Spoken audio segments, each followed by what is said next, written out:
DK Shivakumar ಹಾಗೂ ನಿಖಿಲ್ ಕುಮಾರಸ್ವಾಮಿ ನಡುವಿನ ರಾಜಕೀಯ ವಾಕ್ಸಮರವು ತಾರಕಕ್ಕೇರಿದೆ. ಬಿಡದಿ ಟೌನ್ಶಿಪ್ ಹಾಗೂ ರೈತರ ಭೂಮಿ ವಿಚಾರವಾಗಿ ಡಿಕೆಶಿ ವಿರುದ್ಧ ನಿಖಿಲ್ ಕುಮಾರಸ್ವಾಮಿ ಗುಡುಗಿದ್ದಾರೆ. ಅಧಿಕಾರ ಯಾರಿಗೂ ಶಾಶ್ವತವಲ್ಲ. ಡಿಕೆ ಶಿವಕುಮಾರ್ ಸಾಹೇಬ್ರೆ, ನನ್ನ ಸ್ಟೇಟಸ್ ಬಗ್ಗೆ ಪ್ರಶ್ನೆ ಮಾಡುವ ಮುನ್ನ ನೆನಪಿಟ್ಟುಕೊಳ್ಳಿ, ಬರುವ 2028ರ ವಿಧಾನಸಭಾ ಚುನಾವಣೆ ಮುಗಿತಾ ಇದ್ದಂತೆ ನೀವು ಕೂಡ ಮಾಜಿ ಆಗಲಿದ್ದೀರಿ. ಜನರ ಭಿಕ್ಷೆಯಿಂದ ನೀವು DCM ಆಗಿದ್ದೀರಿ. ನಿಮಗೆ ಅಧಿಕಾರ, ದುಡ್ಡಿನ ಮದ ಏರಿ ಮಾತನಾಡ್ತಾ ಇದ್ದೀರಿ. ನಿಖಿಲ್ ಕುಮಾರಸ್ವಾಮಿ ಏನು ಅಂತ ಜನ ತೋರಿಸಿಕೊಡ್ತಾರೆ. ಮಿಸ್ಟರ್ ಶಿವಕುಮಾರ್ ತಲೆ ಕೆಡಿಸಿಕೊಳ್ಳೋದು ಬೇಡ ಅಂತ ಗುಡುಗಿದ್ದಾರೆ.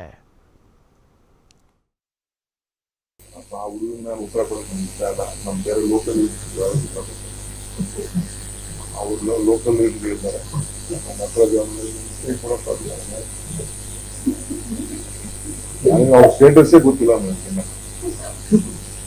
ಏನೋ ಪಕ್ಷದ ಅಧ್ಯಕ್ಷರು ಮಾಡಿದ್ರೆ ಬೇಕಾರೆ ನರೇಂದ್ರ ಮೋದಿ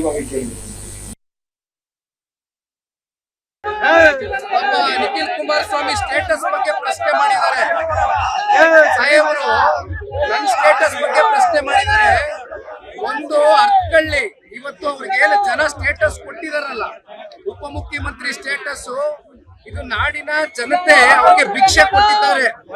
ಅದನ್ನ ಕಣ್ಣು ಗೊತ್ಕೊಂಡು ಅಧಿಕಾರ ಇದ್ದಾಗ ದುರಂಕಾರ ಪಡೆದಿರಾ, ದುಡ್ಡಿನ ಮದ ತಲೆಗೇರಿ ಜಾಸ್ತಿ ಮಾತಾಡಿದಿರಾ, ತಲೆ ತಗ್ಸಿ ಜನಗಳಿಗೆ ಗೌರವಿತವಾಗಿ ದುಡಿತಕ್ಕಂತ ಕೆಲಸ ಮಾಡ್ಲಿ.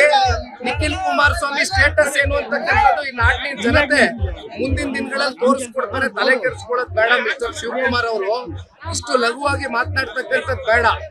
ಪಾಪ ನೋಡಿದೆ ಎಲ್ಲ ಇವಾಗ ಮಾತಾಡಿದ್ದಾರೆ. ನಮ್ಮ GBIT ವಿಚಾರಕ್ಕೆ ಸಂಬಂಧಪಟ್ಟಂತೆ ಅವ್ರ ಪ್ರೆಸ್ ಅಡ್ರೆಸ್ ನಾನೆಲ್ಲ ನೋಡ್ಕೊಂಡ್ ಬಂದಿದ್ದೀನಿ. ಪಾಪ ಮಾತಾಡಿದ್ರೆ ಅವ್ರ ಸಹೋದರ ಕೂಲಿ ಸಿಕ್ಲಿಲ್ಲ ಅಂತ ಬೀದಿ ಎಲ್ಲ ಬಾಯ್ ಪಡ್ಕೊಂಡು ಓಡಾಡ್ತಾರಲ್ಲ, ಅಲ್ಲಿ ಡೆಲ್ಲಿಗೆ ಹೋಯ್ತಾರೆ.